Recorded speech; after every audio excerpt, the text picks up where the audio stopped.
తాడిపత్రి మహిళలు ఇండస్ట్రీలోకి రాకండి, మిమ్మల్ని కూడా అలాగే అంటారని మీరు అనడం కరెక్టేనా? డెఫినెట్గా కరెక్టే అండి. ఎందుకంటే సినిమాల్లో ఉన్నోళ్ళు అట్లాంటి వాళ్ళు, సినిమాలో వీళ్ళకి సినిమాలు వాళ్ళ బతుకుదెరువు ఇదే అన్నారు.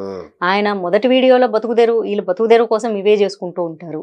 క్షమాపణ వీడియోలో కూడా సేమ్ అన్నాడు, అది బతుకుదెరువు కోసం చేసుకుంటూ ఉంటారు. సో బతుకుదెరువు కోసం వ్యభిచారం చేసుకుంటారు సినిమా వాళ్ళు.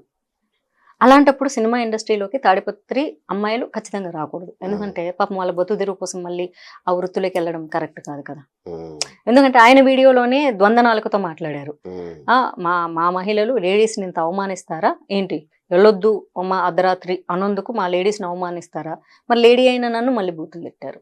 సో కాబట్టి ఆయన పాయింట్ ఆఫ్ వ్యూలో తాడిపత్రి మహిళలు చాలా లేకపోతే ఉత్తములు, లేకపోతే ఉత్తమ నారీ శిరోమణులు ఇలా ఉంటుంది కదా మన ఏమంటారు ట్రెడిషనల్ లాంగ్వేజ్ లో చెప్పాలి అంటే పతివ్రత శిరోమణులు ఇలా మెన్షన్ చేస్తాం కదా టిపికల్ క్లాసికల్ తెలుగులో.